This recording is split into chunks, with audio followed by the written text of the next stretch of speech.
One thing about prison, man, you ain't never supposed to get comfortable. They tell you what to do when they want, not on your time. They tell you when you eat, sleep, shower, and shit, and there ain't nothing you can do but do it on that time they allow that. You can't even control who they put in your room. What would you do if they put someone in your room that was trying to take something? And I'm not talking about canteen. Hold down, man. Suitcase this, my cell phone and my charger. Don't walk with a limp. Get it knocked off or missing, you gon' get it. Next time I see your ass, you gon' leave airlifted. What's up, everybody? Welcome back to another episode of Kfrogtv. Y'all go ahead, hit that like, subscribe button. And like I always say, hit that notification bell so you can see it first.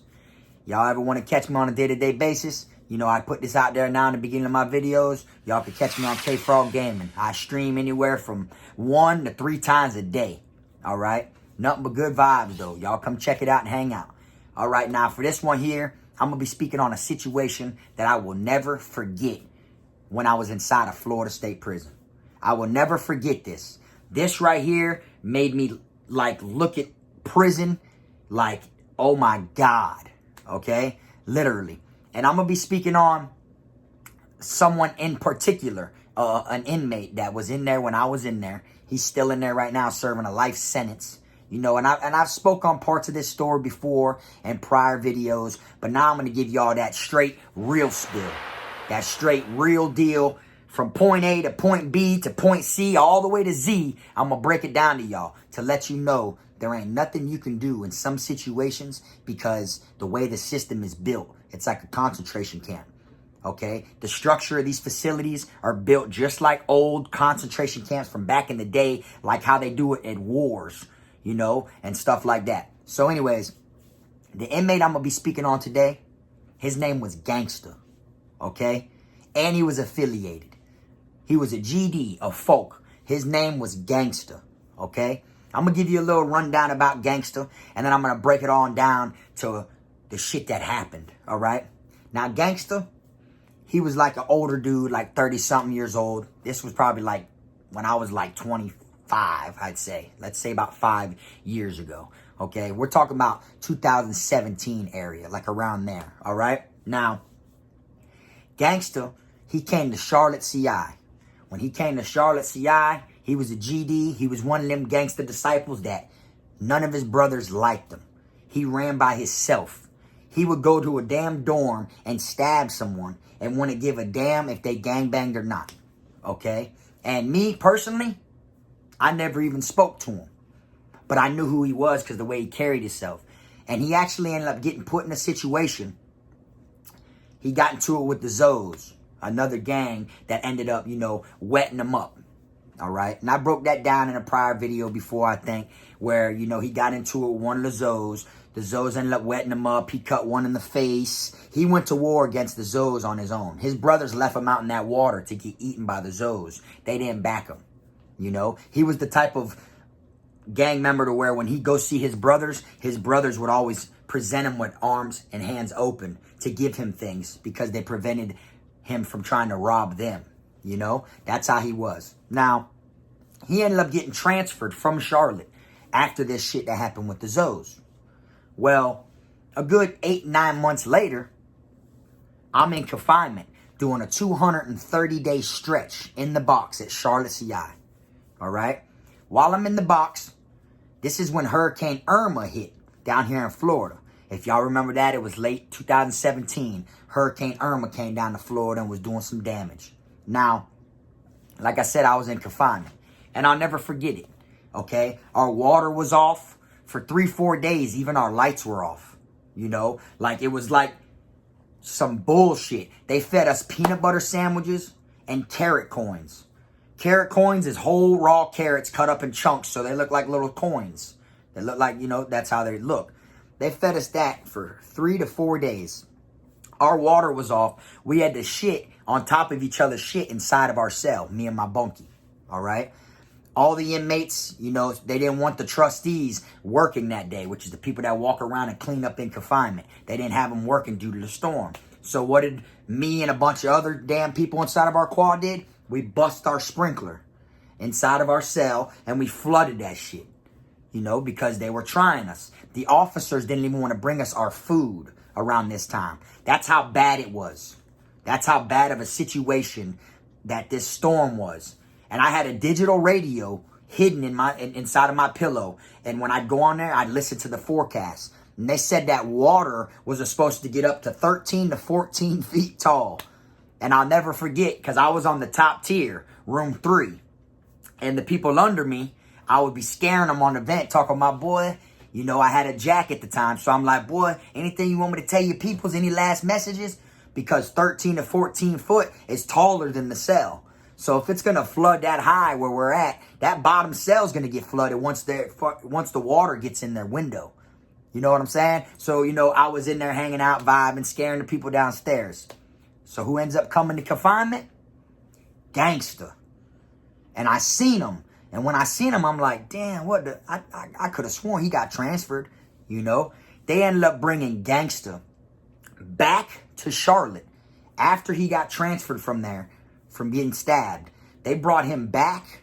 Like 8 months later, he landed back on the compound, got off the bus. They put him in his dorm. 2 days later, they go and grab him. They red flagged him. They go and grab him and they bring him back to confinement because he was never supposed to come back to that compound because he was once stabbed there. You know what I'm saying? And the people who stabbed him were still there. So they took him off the compound and they put him in confinement. Guess where they put him? I'm in cell 3, right? They put him in cell 9. Straight across from me on the top tier. He's in cell 9. So when you walk up the stairs and you walk by, you got 1, 2, 3. It goes and it curves all the way around. He's on the other side of the railing over there. I see him. And he's placed in there. Gangster was nothing but like 5'7".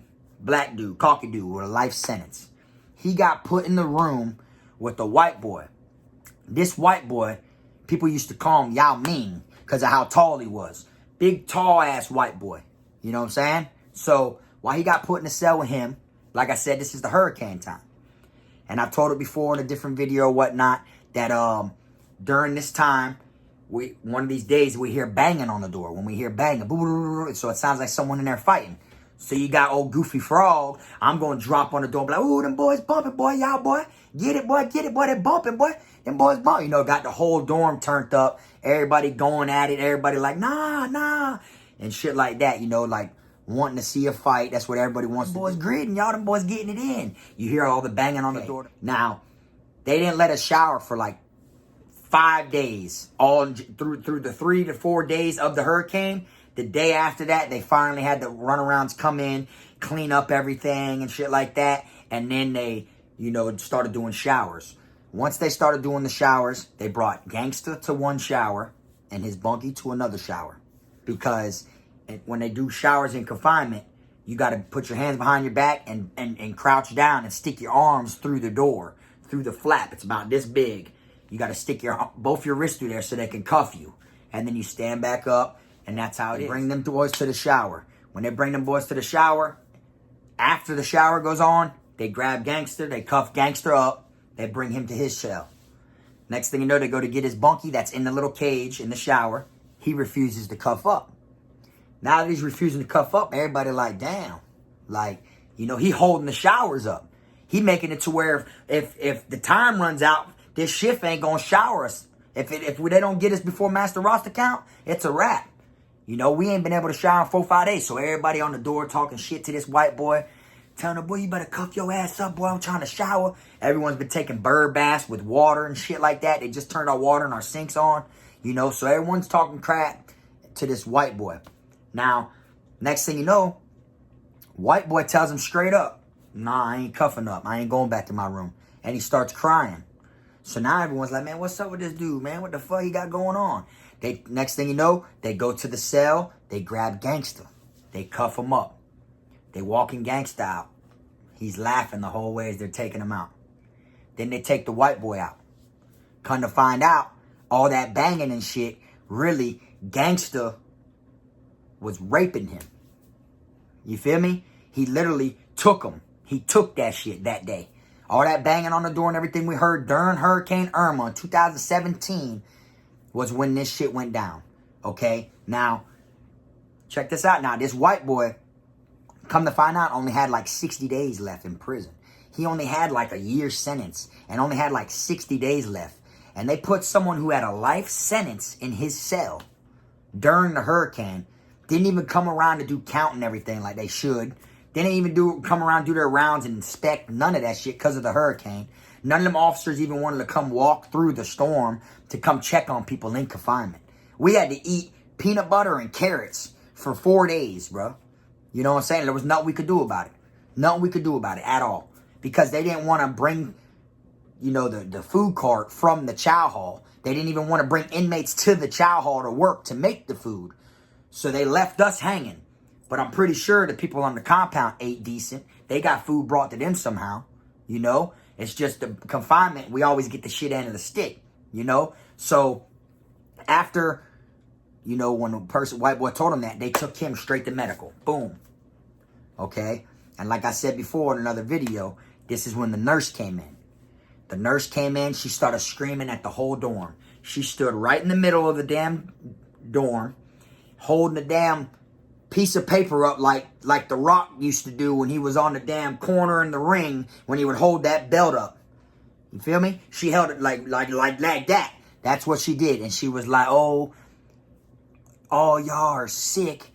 This, I don't get it. I don't get it. Why didn't no one tell us? Y'all are supposed to let us know. This ain't supposed to be happening. This and that. And now everyone in the cells are all being quiet. Which to me, don't get me wrong, we didn't know that's what the hell was happening. We didn't have no idea. You know? And the number one thing in prison you're supposed to do is keep your mouth shut regardless. You know? So, why he didn't say nothing? Why he didn't protect himself? You know? We're just sitting there like, damn. So she had the rape kit up showing that it is proven that he did do something to him. And like I said, they took him to outside court. He was laughing and everything. And they took him.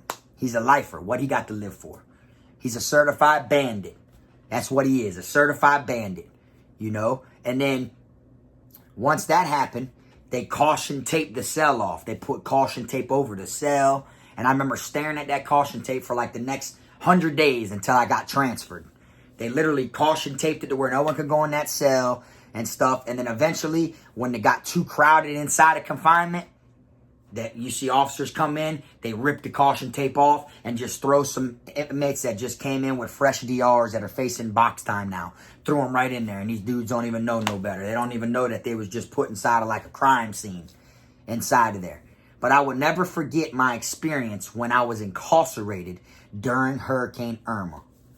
No, I done been locked up for hurricanes plenty of times. Even as a juvenile. I was in Southern Glades Youth Camp when Hurricane Katrina hit, I believe it was. If it wasn't Katrina, then it was Hurricane Wilma. My bad. Hurricane Wilma. When Hurricane Wilma hit, I was in a juvenile program. And we had to do a transfer. We went all the way from Florida City, where the program was, with 10 paddy wagons deep, all juveniles, with book bags on, with damn sleeping bags in it, shackled to the front like this. And all these paddy wagons, all the way to Sago Palm, level 10, is where they brought us. You feel me? So I done been through transfers and all during hurricanes, you know. Now this one here was like a totally different scenario. Like it was just such a different situation because you never know who you'll get put in the room with.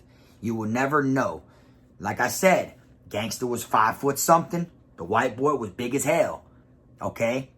They ended up saying what happened is when you're in these cells and you get put in there with someone, you know, when you gotta, you know, take a shit, you gotta put a tent up. All right? If anyone's been locked up, then they know what a tent is. All right? It all depends on where you are, how you make your tent. You know, I've been in cells to where, say you got a bunk bed, right? But it's really not a bunk bed. They're not connected. It's just a piece of metal drilled to the wall with bolts, and then another piece of metal for the top bunk drilled with bolts. Okay? Say the person sleeps on the bottom bunk, and you're the top bunk. I've been in cells where people would literally put a blanket under their mat on the top bunk so the blanket will hang down while that person's laying on their bed. So when they're laying on their bed, they can't see because there's a blanket hanging, and then the weight of the mat is holding the top of it up. Okay, like that. Also, I done been in rooms where people cover their face up and turn around and face the wall. I've been in other rooms where people will like grab a sheet or a blanket and connect it from right on the damn the ledge of the top bunk and then there may be a hook, like for your shirts and stuff, and they'll tie it to that, or there'll be an AC vent with holes in it. People will use a pencil and stick that in the corner of whatever, you know, quilt or whatever you're using, and they put it in that, and they put it, so it's like it builds you a little wall, you know, that's, so you get your privacy to use the restroom. Because in confinement, you gotta shit and everything right in front of these people. There's nothing you can do. The only alone time you get, especially in the state of Florida, Monday, Wednesdays, and Fridays, 3 days a week. They take you in handcuffs, they bring you to the shower for like 5 to 7 minutes. That's it. That's the only alone time you're getting in box when you're down here in the state of Florida. That's it. So if you have a bunkie, it's a wrap. Some people get put in cells where they're by themselves, or your bunkie may get out and they don't find anyone that's compatible with you yet. So you might be in there by yourself for a while, have your own time alone and everything like that. But for the most part, 3 days a week is the only time they're taking you out. Okay? Now, what happened with this dude Gangster was, supposedly when he was laying there, white boy said he had to take a shit. White boy made a tent. Next thing you know, a couple minutes later, white boy flushed the toilet. As soon as he flushed the toilet, that let Gangster know, flaps open. Is the best way I can explain it. Flaps open to let him know, oh, he's naked now. And then that dude Gangster jumped up, grabbed his own tent that the white boy had, and like used it against him, like wrapped him with his own tent, held him down because the toilet's right next to the door, held him down and went to doing his thing to him. And then the white boy and him were tussling or whatever it was, maybe, to where they were banging up against the door on the ground. So that's where everyone heard the banging on the door, so it sounded like they were bumping. Because anytime you see a fight or hear of a fight inside confinement, the door is what you hear. That's the only thing that moves and rattles. Everything else is straight bricks. You know, so you hear the door. So it sounded like they were bumping. And he ended up, you know, being a bandit, and he ended up taking from that white boy. You know, and it's crazy to me because, like I said, Gangster wasn't just a person that had an elbow, a life sentence, and got put in the room with this white boy that was a short timer. But he was red flagged because he'd been stabbed at this camp. So he should have never even been in the mix of coming back to Charlotte, to landing in the box. You understand? It's how I feel. They shouldn't even have had it messed up through classification to where he landed back at the camp where he was stabbed at. You know? Because if they would have had that right, he never would have fell there. He never would have landed inside the box. He never would have been a red flag due to their mess up. That's what made him a red flag. They messed up by bringing him back here 8 to 9 months later. So it was their fault he got put in the room with this white boy who was a short timer. That's why I say you never know who you can get put in the room with. Bandits are real. Bandits do exist. Just because someone gangbangs doesn't mean there aren't a bandit. And just because someone hasn't gotten caught doesn't mean that bandit shit ain't in them. Don't mean that they can't turn like that. Because inside a prison, man, you got a lot of people that are going through it in their mind. Okay? And the main thing that a lot of inmates miss is anything intimate. Anything female-wise, anything. They go crazy over the smell of the nurse. You know, a nurse can smell good. Female officer can smell good. A damn male officer can walk by smelling good. Some of these dudes will nut up over it. That's just how it is. Them bandits are real. Prison is not a place to be. Okay? Like I said, this man only had like a year sentence. Maybe a year and a day. Was, you know what I'm saying? He was known for playing basketball. Like he'd be out there playing basketball. Never had a problem. Probably didn't even curse when he was talking. He just fell in the wrong spot. Probably had a drug problem on the streets. And they gave him more than enough chances with the drugs, and he landed in prison due to it. He was not a violent person whatsoever. He's one of the people that would make it through his bid without you even knowing he's there, no matter how big he was. This white boy that I'm speaking on. Okay? And what made it even worse about the whole situation is the nurse came in there and let all of us know that Gangster was sick. He was positive. He tested positive. And he did that to that white man. So that white boy had to come home, not only tooken, but now he's positive. You understand? Y'all know what I'm speaking on. I ain't got to say it. You know? That man was sick and gave him that. And they took him to outside court and he was laughing the whole way out. These are the type of animals that you come across in prison. That's why you can never get too comfortable. Like I said, they tell you when to eat, sleep, shit, when to snore, anything. It don't matter what it is. It's all on them. It's when they want. If they tell you this man's going in your room, what are you going to do about it? Not cuff up, right? Because you gotta put cuffs on for them to put someone new in your room, right? But then all they're going to do is gas you.